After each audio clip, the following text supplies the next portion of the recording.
The first signs were subtle, like ripples in still water. I noticed Mia's late returns becoming more frequent around March.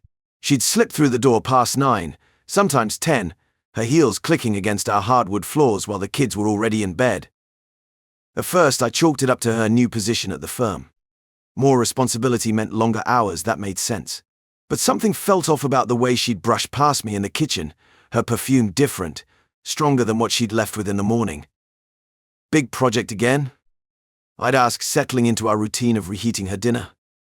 She'd nod, distracted by her phone, fingers tapping rapidly. The microwave's hum filled our silence. I watched her from the corner of my eye as she sat at our kitchen island, her carefully applied makeup still perfect despite the late hour. The lies started small. A missed lunch date because of a client emergency, a weekend conference that wasn't listed on her firm's calendar when I checked their website, her wedding ring left by the sink more often, claiming it got in the way of typing. I was in my workshop, tinkering with an old clock movement when Anna's reflection appeared in the glass cabinet. Her fingers twisted the hem of her sweater, a nervous habit she'd had since kindergarten. "Dad, can I talk to you?" I set down my tools and turned around. The basement workshop had always been our safe space, away from mere sharp moods and cutting remarks. Anna perched on the edge of my workbench, her feet dangling above the concrete floor. "What's on your mind, sweetheart?" She stared at her hands, picking at a loose thread. "Something happened last week, when you were at the hardware store." My chest tightened. Anna's voice carried that same tremor it had years ago, when she told me about Mia throwing her sketchbook in the trash. I forgot my history textbook, so I came home early. She swallowed hard. There was a car in the driveway I didn't recognize. A black car. The clock parts lay forgotten on my bench as Anna's words spilled out. How she'd opened the front door quietly, heard strange noises from the kitchen. How she'd peered around the corner to see her mother pressed against the counter, kissing a man she'd never seen before. He had on an expensive suit, like the ones in those magazines Mom's always reading. Anna's voice cracked. I ran back to school before they saw me. The fluorescent shop light hummed overhead. My hands felt numb, disconnected from my body. All those late yoga classes, the new clothes, the hidden phone notifications, the pieces clicked into horrible focus. "I'm sorry, Dad. I didn't know how to tell you." Anna's eyes welled up. I thought maybe I was wrong, but then I saw him again yesterday. I pulled her into a hug, feeling her shoulders shake. My daughter shouldn't have had to carry this weight. Shouldn't have had to be the one to shatter my carefully maintained illusions about my marriage. "It's not your fault, Anna. None of this is your fault." She nodded against my shoulder, and I held her tighter, my mind already racing with what would need to happen next. The days after Anna's revelation felt like walking through thick fog. I tried to maintain normalcy for the kids, but everything had changed. During dinner one evening, Jake barely touched his food, pushing pasta around his plate while stealing nervous glances at his sister. "Dad, there's something else," Anna finally broke the silence. It wasn't just that one time. My fork stopped midway to my mouth. Jake's shoulders tensed up. "Mom brings different men to the house when you're at work," Anna continued, her voice barely above a whisper. "She makes us go upstairs and stay in our rooms." The fork clattered against my plate. Jake flinched at the sound, and I immediately regretted my reaction. "How often does this happen?" "Almost every week," Jake mumbled, speaking up for the first time. "Sometimes she tells us to go to the park or the library." My blood ran cold. "She sends you out alone?" Anna nodded. "Last week it was raining, but she still made us leave. We sat at the bus stop for 2 hours. The image of my children huddled at a bus stop in the rain, while their mother, I gripped the edge of the table, my knuckles turning white. "Sometimes they're loud," Jake added, shrinking into his chair. "I can hear them through the walls when we're upstairs." Anna reached over and squeezed her brother's hand. We tried playing music to drown it out. The protective walls I built around my anger crumbled. Not only was Mia betraying our marriage, but she was forcing our children to participate in her deception, exposing them to things no child should experience. The casual cruelty of making them leave their own home or hide in their rooms, while she carried on her affairs, made me sick to my stomach. I walked around the table and pulled both kids into a tight hug. They clung to me like they used to do when they were much younger, and I felt their silent tears soaking into my shirt. I waited up for Mia that night, sitting in the darkness of our living room. The same room where Anna had seen her with another man.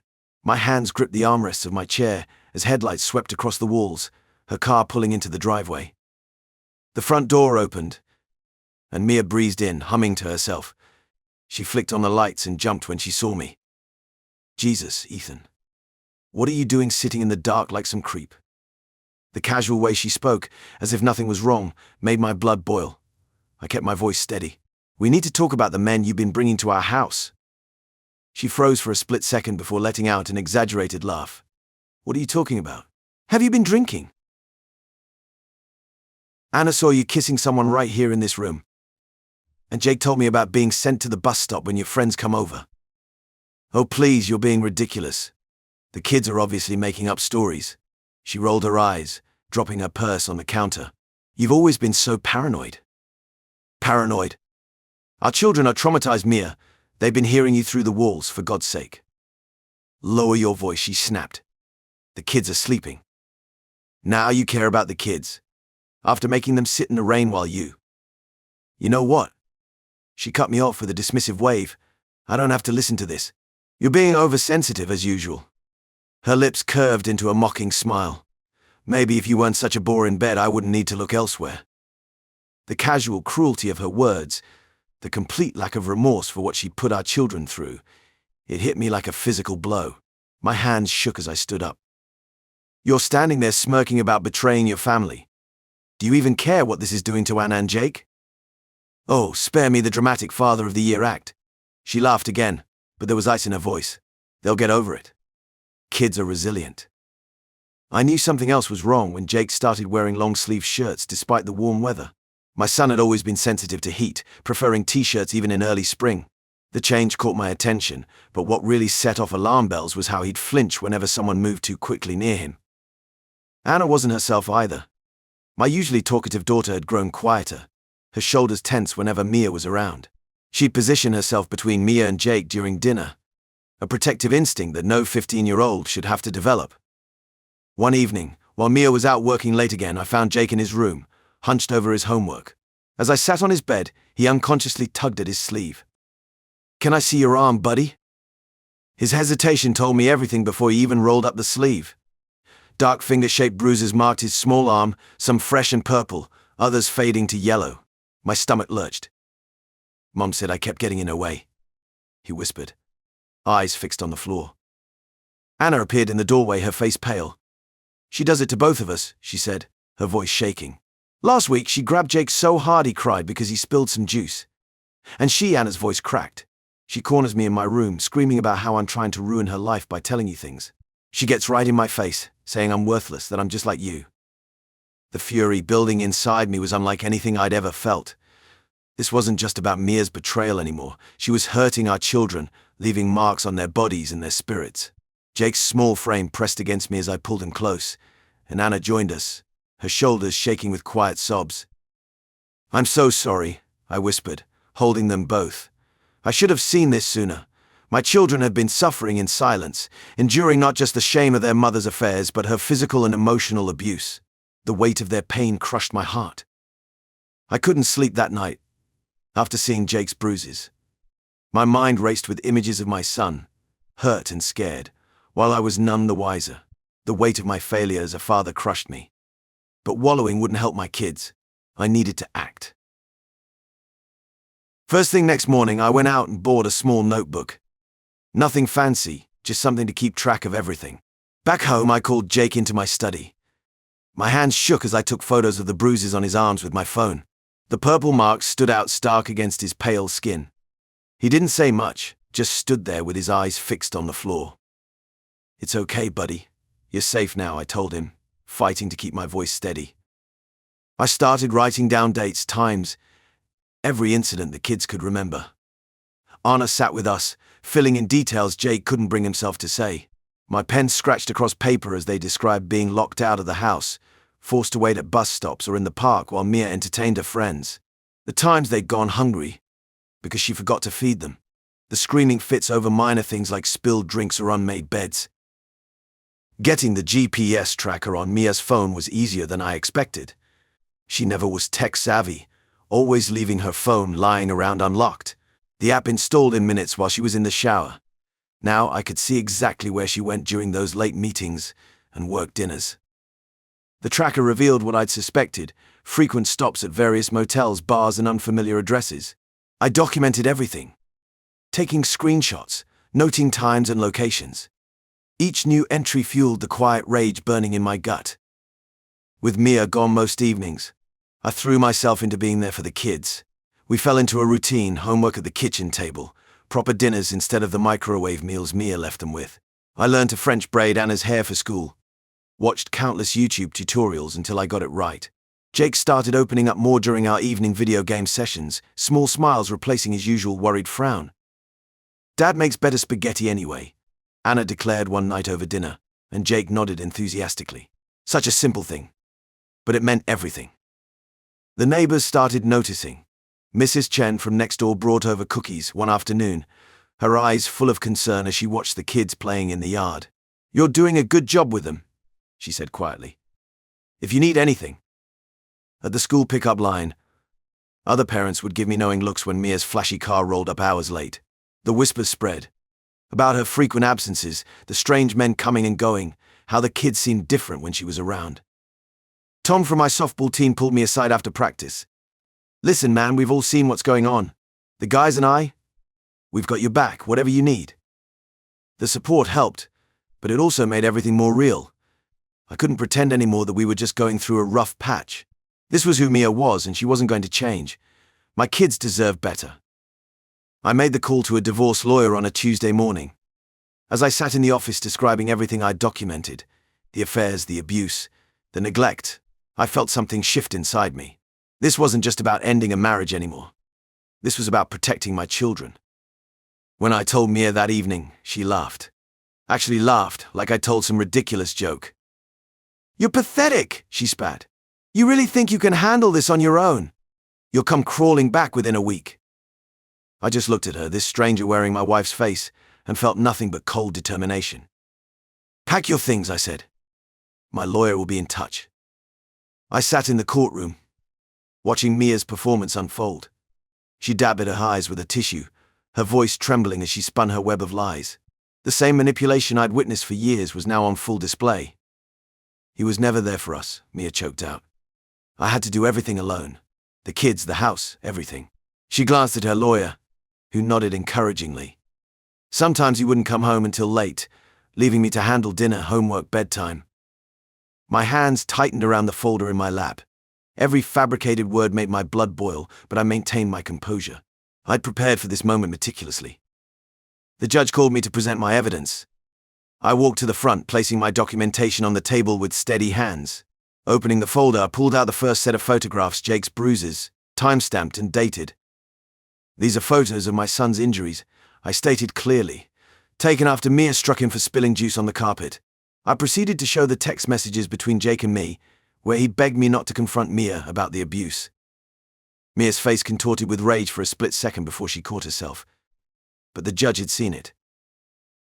I continued presenting evidence, GPS records showing Mia's frequent visits to various men's homes during school hours, when she claimed to be grocery shopping, testimonies from neighbors who'd witnessed her forcing the kids to wait outside, bank statements revealing her shopping sprees while neglecting to buy basic necessities for the children. The timeline I'd constructed painted a clear picture, one that directly contradicted Mia's tearful story of abandonment. When I played the recording of Anna describing how Mia had locked them out of the house during her appointments, Mia's facade finally cracked. "He's manipulated them against me," she shrieked, jumping up from her seat. "They're lying. They've always been difficult children." Her outburst echoed through the courtroom, revealing her true nature more effectively than any evidence I could have presented. I sat in the courtroom, my heart pounding as Anna took the stand. My brave girl held her head high, though I could see her hands trembling slightly as she gripped the wooden barrier. The judge spoke softly to her, explaining the importance of telling the truth. Anna's voice came out clear and steady. "Mom would tell us to go to our rooms whenever these men came over. Sometimes she'd lock the door from the outside. I could hear things, through the walls. When I complained about being hungry or needing to use the bathroom, she'd yell at me to shut up." My chest tightened as Anna described incident after incident.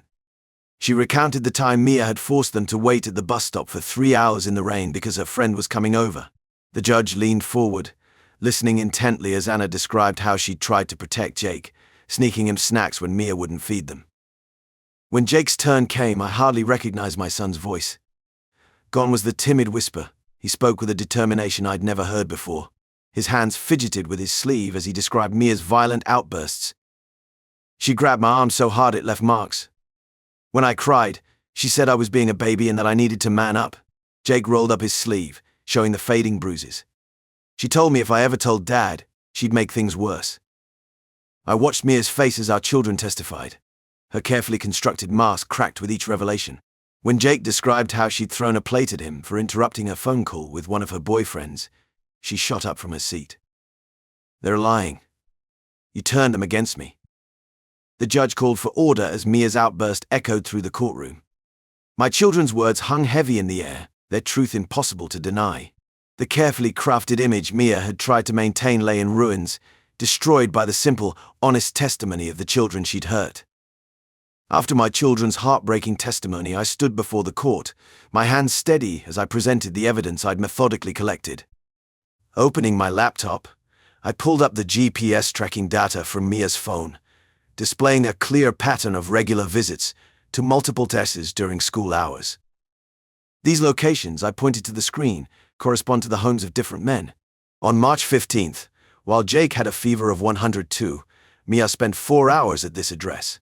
I played a voicemail from Jake's school, reporting his illness, followed by security footage of Mia entering a stranger's apartment building. The judge leaned forward as I presented the photographs. Jake's bruises stood out stark against his pale skin, finger marks on his arms, a handprint on his back. Each image was time-stamped and documented.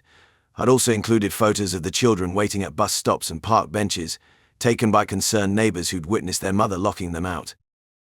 My voice remained steady as I played the audio recordings. Jake's small voice begging me not to tell his mother he'd shown me the bruises.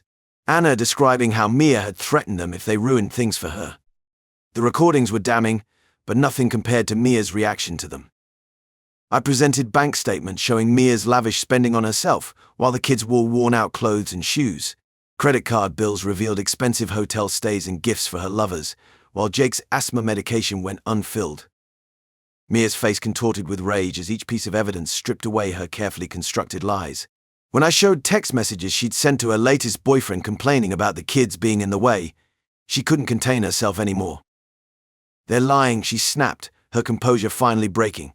He's turned them against me. Those brats are just jealous of my happiness. Her outburst did more to prove my case than any evidence I could have presented. The judge's expression hardened as he watched Mia reveal her true nature, confirming everything our children had testified about their mother. The judge's gavel struck with finality, and the weight that had been crushing my chest for months finally lifted. Her words rang clear through the courtroom. Full custody granted to me, with Mia receiving only supervised visitation rights pending completion of anger management and parenting classes. I glanced at Mia across the courtroom. Her perfectly maintained facade before my eyes. Her face contorted from disbelief to rage, her manicured nails digging into the wooden barrier in front of her. She'd always been so careful about her appearance, about what others thought of her. But now everyone saw her true colors. Our neighbors sat in the gallery, the same ones who'd watched my children huddle at bus stops in the rain. Mrs. Johnson, who'd brought Jake and Anna hot chocolate those afternoons, nodded at me with tears in her eyes. Even Mia's closest friend, Sarah, who testified about witnessing one of Mia's violent outbursts toward Jake, couldn't look at her anymore. The judge's words continued to echo through the courtroom as she detailed her findings. The evidence presented demonstrates a clear pattern of neglect, abuse, and emotional manipulation. The defendant's behavior shows a concerning lack of maternal instinct and basic consideration for her children's well-being.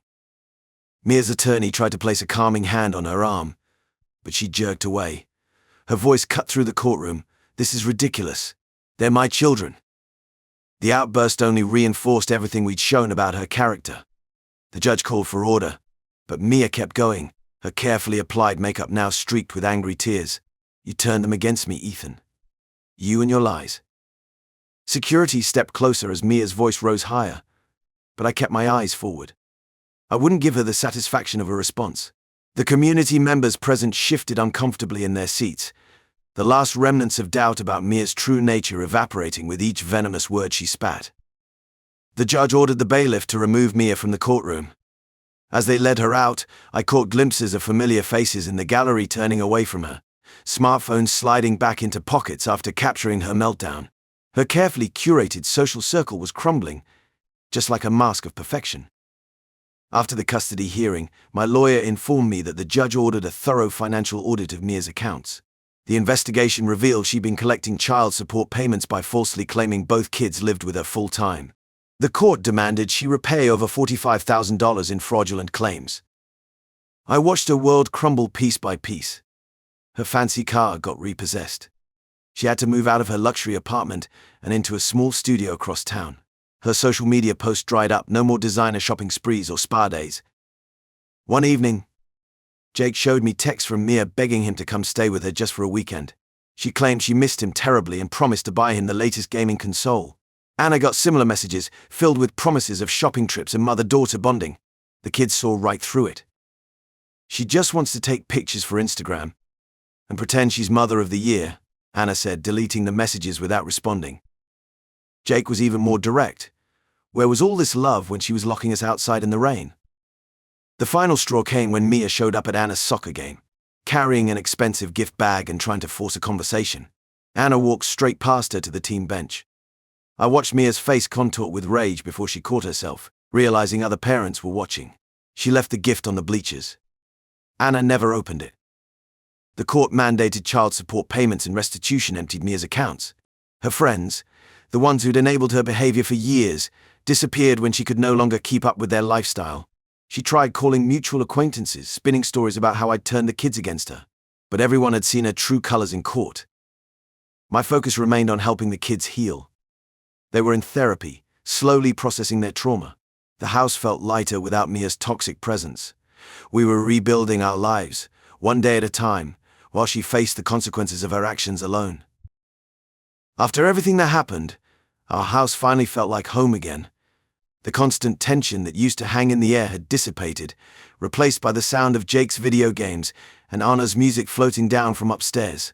Even the walls seemed brighter somehow. I stood in the kitchen making dinner, nothing fancy, just spaghetti and meatballs, when Anna came in to grab some water. She lingered by the counter, picking at the edge of her sleeve like she used to do when she was nervous. "You okay, sweetheart?" "Yeah, it's weird, you know. Good weird. Like I can breathe properly again." I noticed Jake had paused his game and wandered in too. He pulled out a chair at the kitchen table, something he never would have done before when Mia was around. Back then, he practically tiptoed through the house. The kids helped me set the table. Another new normal I cherished. We sat down together, passed the garlic bread around, and actually talked about our day. Anna made jokes. Jake smiled, really smiled, not that forced thing he used to do. Later that evening, I caught sight of Mia's latest social media rant through a mutual friend. She was still trying to paint herself as the victim, but her posts were getting fewer likes, fewer sympathetic comments. Her carefully curated image had crumbled, leaving her with nothing but empty designer bags and a lonely apartment. But watching my kids sprawled on the couch, arguing over what movie to watch, I realized I didn't care about Mia anymore. My anger had burned out, replaced by something stronger, determination to give my children everything they deserved. A safe home. A parent who put them first. The chance to just be kids. "Dad, come watch with us," Jake called out, patting the space between them on the couch. I settled in between my children, feeling their warmth against my sides. No more walking on eggshells. No more secrets. Just us together, healing and moving forward. Hey everyone, if you enjoyed the story, remember to like, subscribe, and comment on the video for more stories like this. Don't forget to turn on notifications so you never miss an update. If you have any similar stories to share, leave them in the comments and we'll make sure to bring them to life. Thanks for watching.